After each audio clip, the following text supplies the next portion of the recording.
Between the age bracket of 18 to 35, come closer, we have to talk. It's very important for us to have this thought-provoking conversation.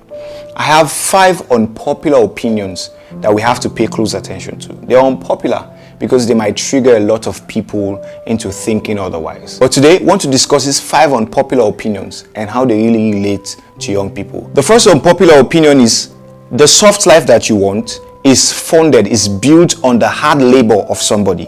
So whether you are the one paying for it or somebody else funding your lifestyle. So as a young person, you have to stop this delusional behavior where you are dreaming about luxury without putting in the work. Where you're only thinking about having a zaddy, you're only thinking about having a sugar mommy later on as a retirement plan in life. That might not even work out in this life. You have to understand that every single thing that you want, that soft life that you want to have the latest bag, you want to have the latest phone, you want to have the soft life, you want to have comfy apartment, you want to travel, you want to yagba the media, all those soft life that you want is sponsored by somebody. Stop deceiving yourself. It's built on hard work. It's either you are paying for it or somebody else is paying for it. And as a matter of fact, as a young person, one of the things you have to understand is that as long as somebody is paying for it, you are under their control, you are under their domain. If you want to be liberal, if you want to live a life that has agency, you have to ensure that you put in the work hard, work smart, make sensible investments. Don't just glamorize the luxury life without putting in the work. A lot of young people miss this. Wealth is not magical. Wealth is created by dedicated steps in which you learn how to make money, you learn how to multiply money, and then you learn how to manage money. The second unpopular opinion is that corruption is not just a government thing.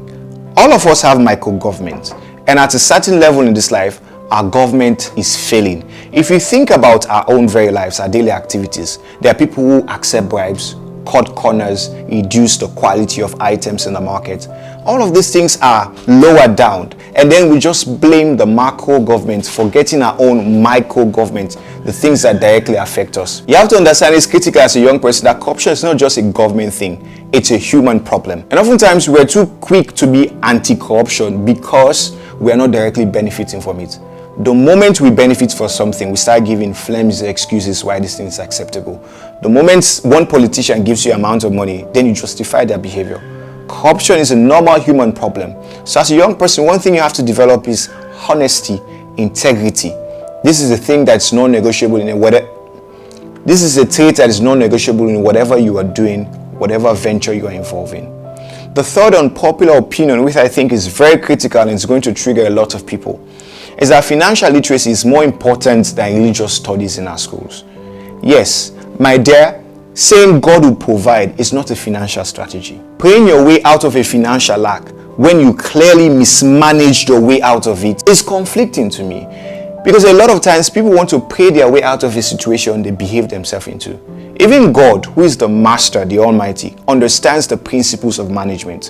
When God gives you something, it's based on your capacity to handle it. And many times, many of our prayers are unanswered because we lack the capacity to handle certain amount of things in our lives. So as a young person, I strongly believe that financial education should be taught in every schools.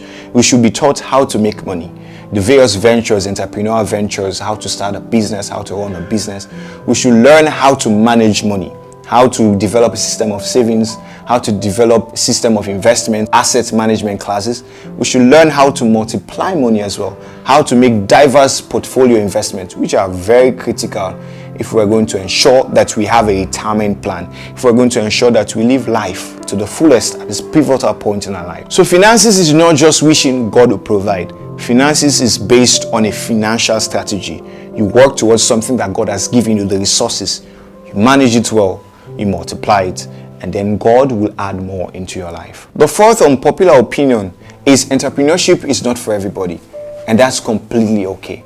You have to understand that not everybody is going to be a business owner. Owning a business is a huge risk. Running a business, finding the customer, to making sales, to making profit, to paying your salaries, your rent, other operations, it's a lonely job. And let's not think about it. I'm an entrepreneur. I've run several businesses. I can tell you how lonely it is when you're building something from scratch, when you're building without anybody giving you the handout. It's very lonely. It's a journey not many will have the courage to embark on. So if you're that kind of person, if you have a job, if you have a stable 9 to 5 job, focus on it Entrepreneurship is not for everybody. You're not under a curse if you can't own a business. In Africa, we have this mentality that ownership equals to prosperity. No, collaboration is the new wealth creation strategy. Collaborate with people, bring your skills on board. As well as you are working on that job, you develop side hustles.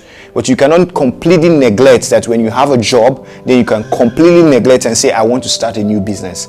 It's a long journey, and it's a journey of faith, persistence, and loneliness. And sometimes there's a lot of risk attached that if you miss it, you're going to lose your capital and lose your sanity in the process. The last unpopular opinion which I would tell you as a young person is that social media is making you broke. When you constantly, on a daily basis, when you go on social media, you scroll on TikTok and you see how fancy somebody dresses. When you compare your life with the fake filtered version of people online, you're going to be broke. You're going to be unhappy for a long period of time in your life. You're going to even not recognize the very blessings that are around you.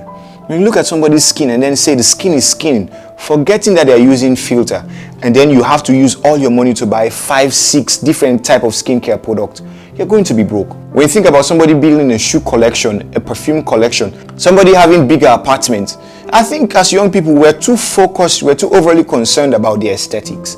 We just want to look good for the gram. We just want to look good for media, forgetting that there are things we have to build in our lives, forgetting that there are structures we have to build in our life in which we should live comfortably in our own selves.